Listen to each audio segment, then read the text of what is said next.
We invite you to watch how we clear the views on all matters through our partner station MITV on DSTV channel 255, 7 p.m. daily, and also our YouTube and Facebook pages under one name, Clearview News Desk every day. We call it The People's News, as we are available to come over and cover your events upon notice. Or do you have news you want us to broadcast? Send it in. We verify and go to town with it. All for you. Go ahead, engage us to thrash out those naughty issues on the news. And what we need from you is to share and subscribe. More important, convince your loved ones, friends, relatives, co-worshippers, and more to subscribe so as to be getting notifications as we break the news. Go a step further, like the news, and drop your thoughts on the comment section. Clearview News. We clear the view one time and for all time.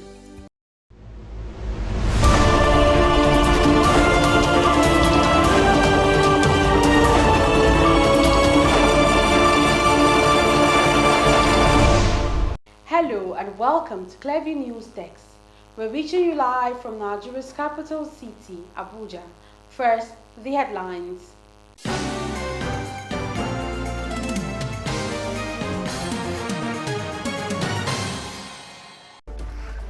Repent from your sinful ways and reconsider your lifestyle choices. Singer Portable advises controversial social media personality Bobriskyrepent in light of his recent contemplation of suicide. 5 people arrested in India for killing 7-year-old boy in alleged ritual sacrifice aimed at bringing good fortune to a public school. 2 persons have been reportedly killed following the excessive activities of Oriopa masquerade at the University town of Nsukka in the Nsukka local government area of the state.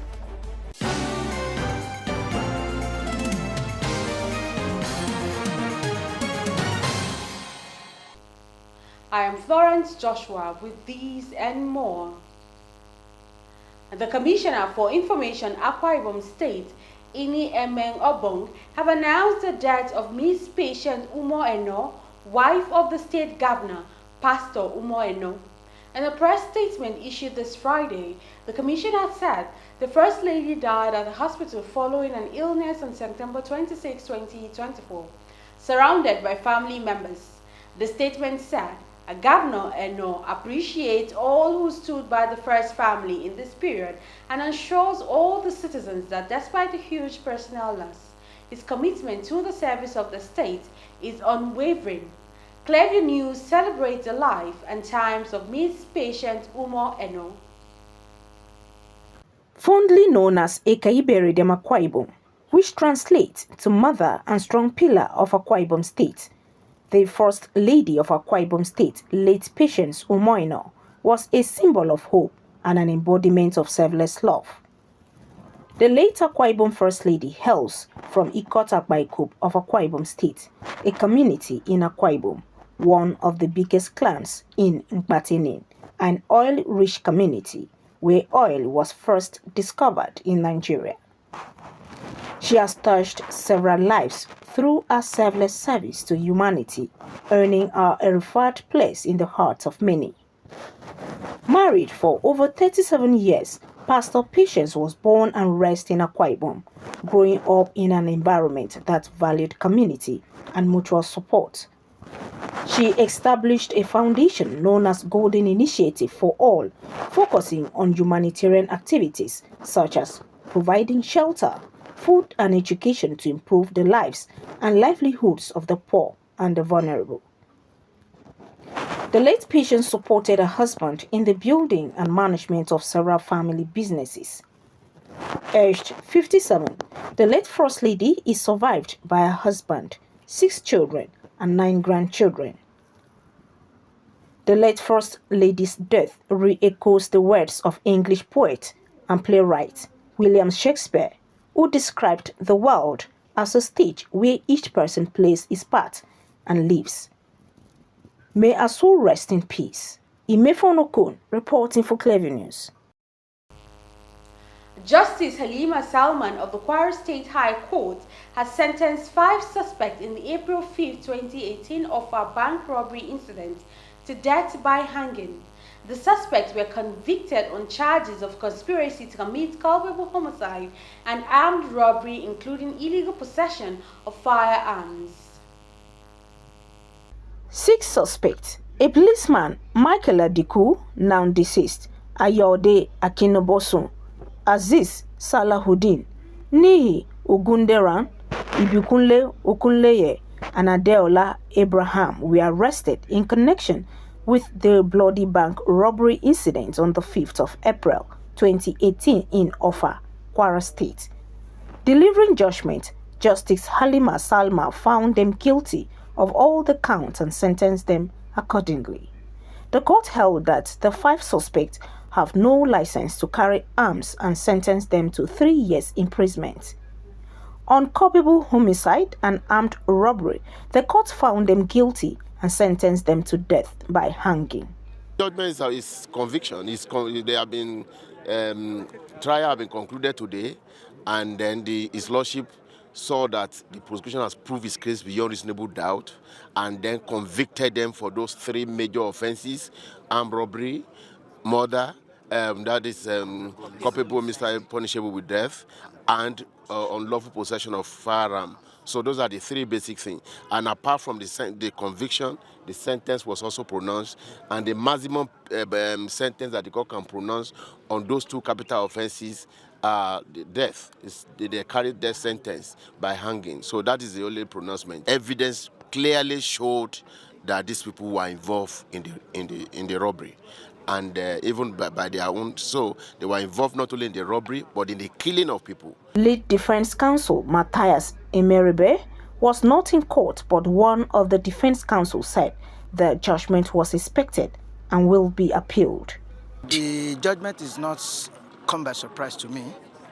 Of course, in line with the evidence that is in court and vis-a-vis the evidence of the prosecutions and what have you, and the evidence before the court, we envisage that definitely it's going to be like this. Of course, in line with AG or your state against Bilo, it's an automatic appeal. It's an automatic appeal, and definitely it's going to stay. So I think it's one of those things that Mr. Emeribe have started doing, compiling the record and what have you, so that at least we move to the upstairs. The 5 suspects had been standing trial since November 2018. Imefonokun reporting for Clever News. Nigerian singer Habib Okikiola, popularly known as Portable, has advised controversial social media personality Idris Okuneye, also known as Bobriskyrepent, in light of his recent contemplation of suicide.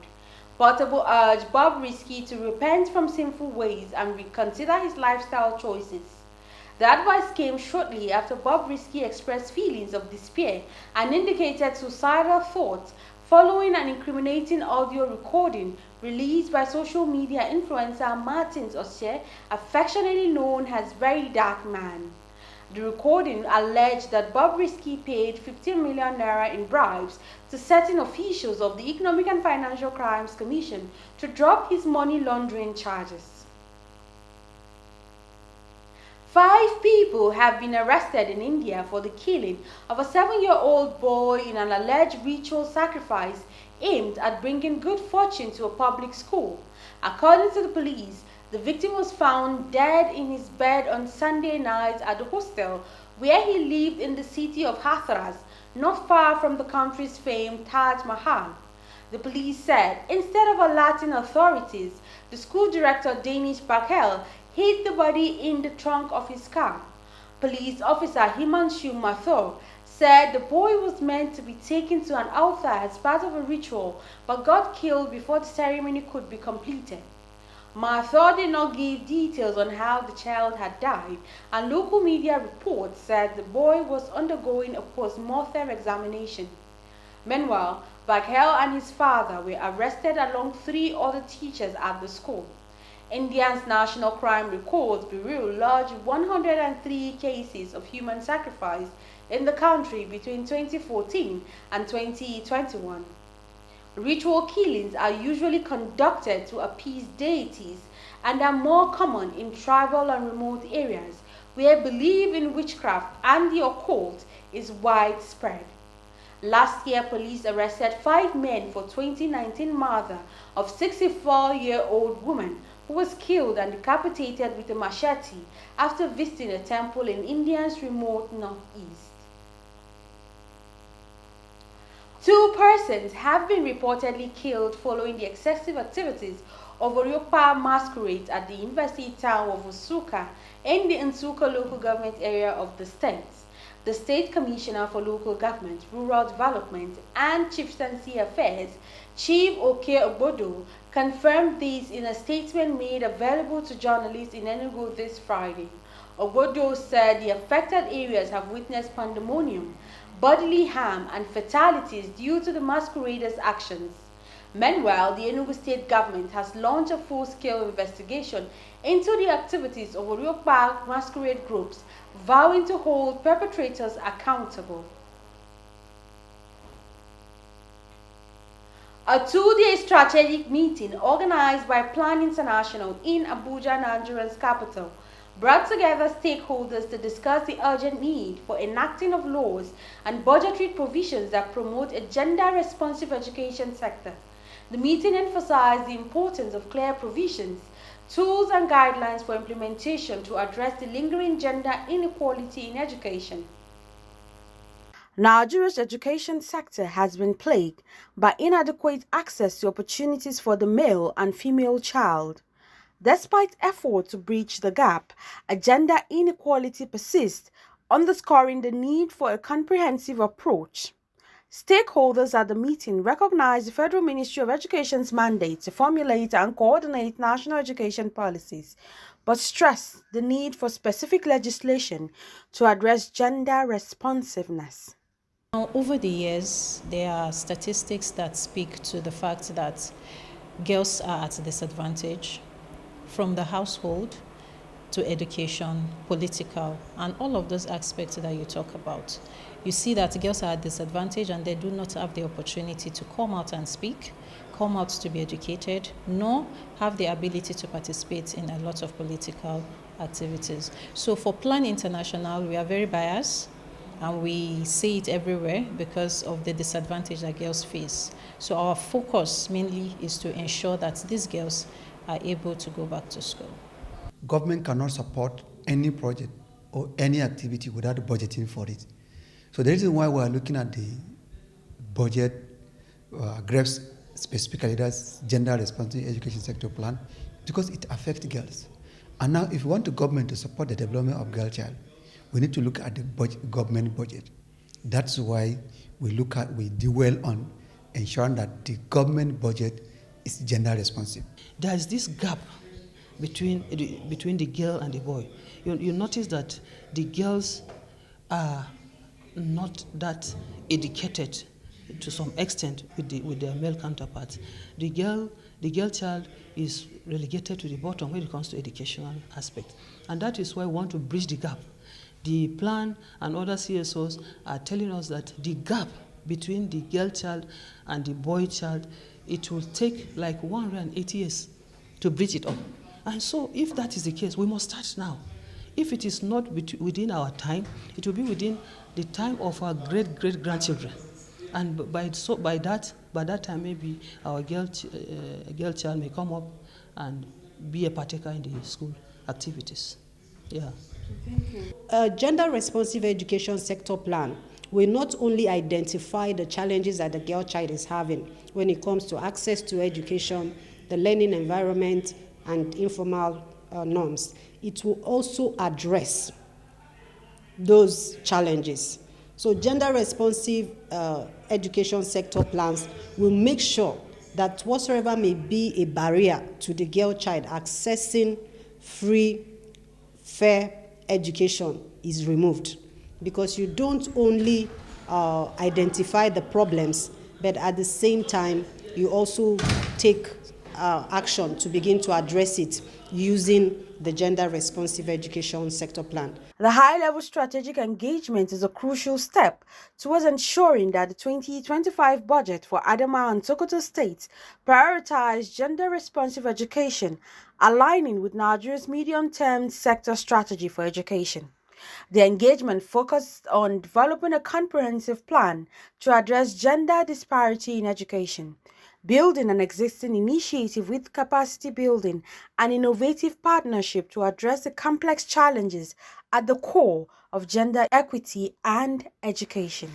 Pope Francis is in Belgium this Friday for a 3-day visit where he is scheduled to meet privately with a group of 15 victims of clerical sexual abuse.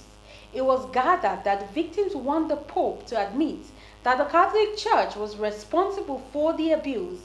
Meanwhile, the timing and location of the meeting between the group of victims and the Pope was not been disclosed. The Pope will address several issues on the trip, including migration, climate change, and the Ukrainian war. It is Francis' 46th international trip as Pope. He was in Luxembourg on Thursday.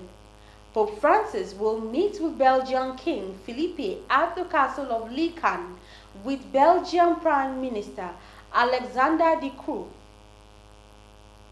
If you're just joining us, you're watching the news on Clearview News Desk. We will be back after this break. Stay with us. We break the news. This is Christ Embassy. Recollect, we were the first to break this. Governor Abba Kabir Yusuf of Kano State has approved the appointment of 3 second-class emirs. And this? Erasmus is the most successful program of the European Union to support education and youth. And this? Fubara is not an ungrateful person. And more. Tension is currently mounting in Rivers State. The planned arraignment of Yaya Bello. Across our platforms. Subscribe now and you will be receiving our notifications and never left out as the news breaks on Clearview.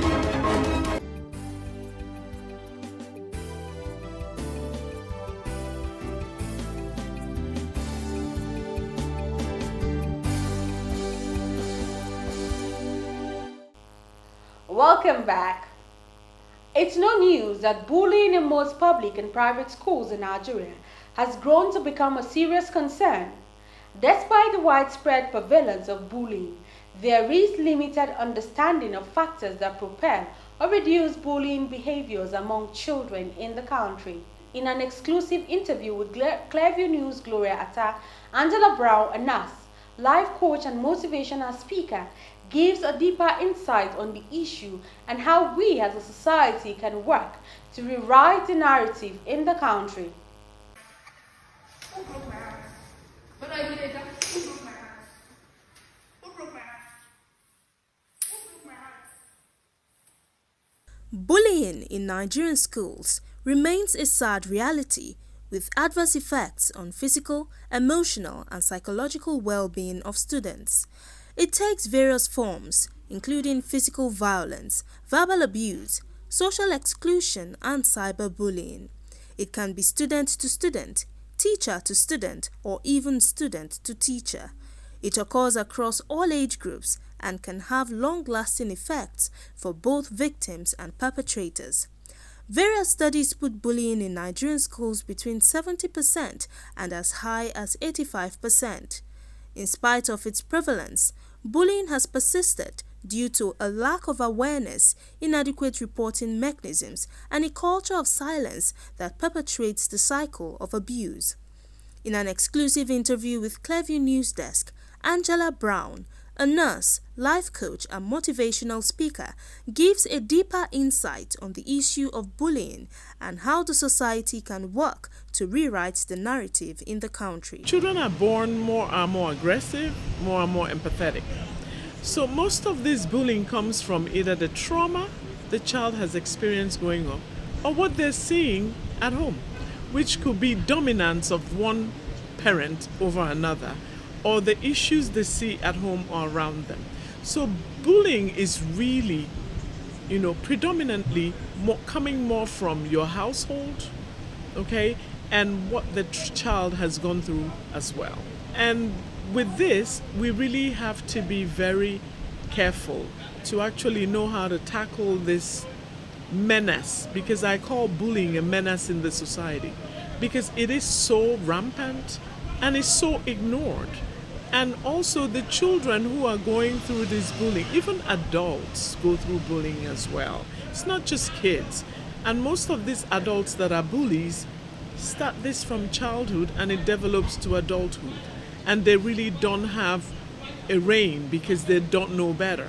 So this awareness is very important to make sure that people who bully or who are being bullied know that they have a voice, they can speak out.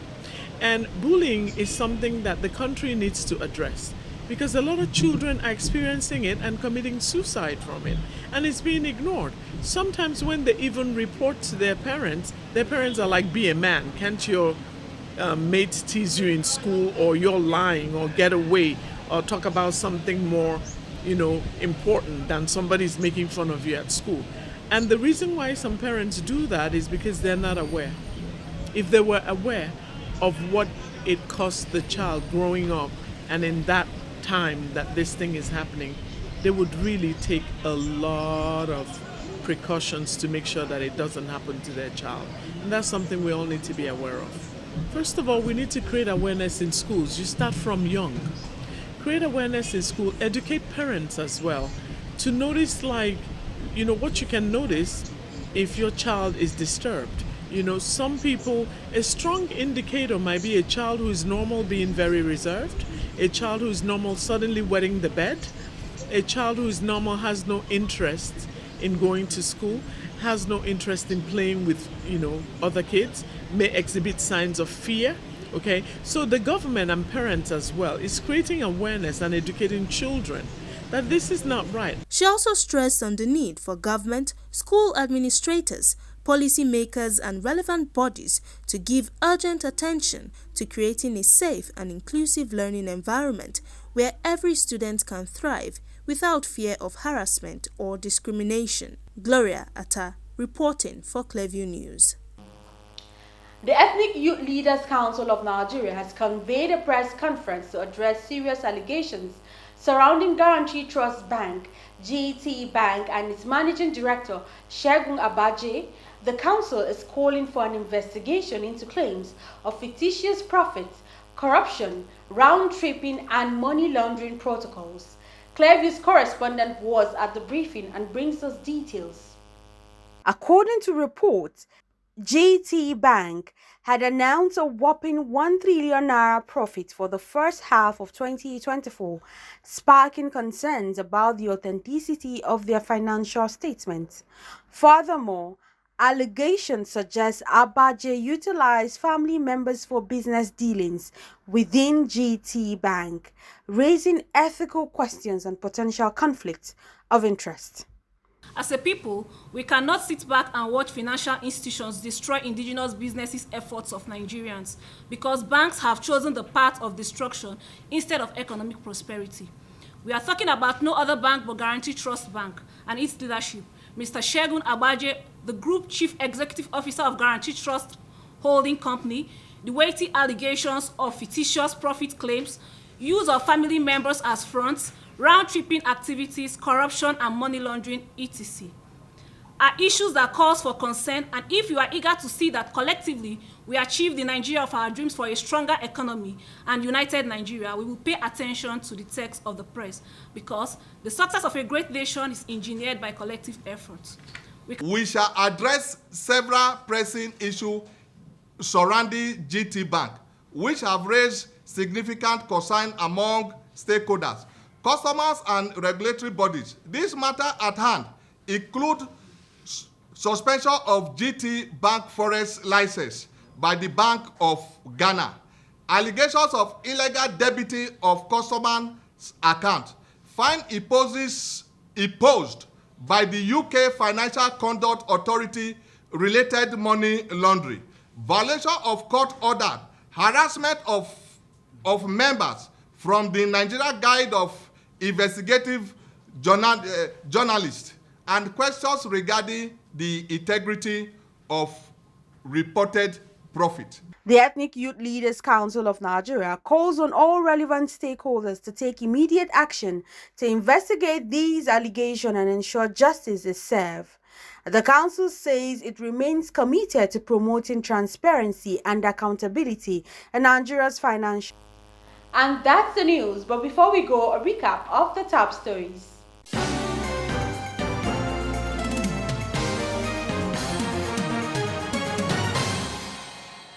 Nigerian singer Habib Okikiola, popularly known as Portable, has advised controversial social media personality Idris Okuneye, also known as Bobriskyrepent, in light of his recent contemplation of suicide. 5 people have been arrested in India for the killing of a 7-year-old boy in an alleged ritual sacrifice aimed at bringing good fortune to a public school. 2 persons have been reportedly killed following the excessive activities of Oriopa masquerade at the University town of Nsukka in the Nsukka local government area of the state.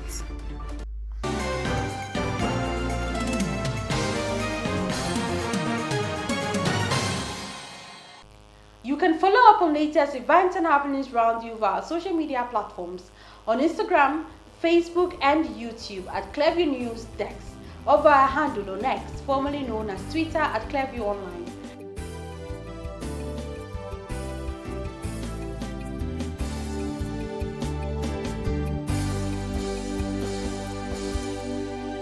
Many thanks for watching. I am Florence Joshua. Bye for now.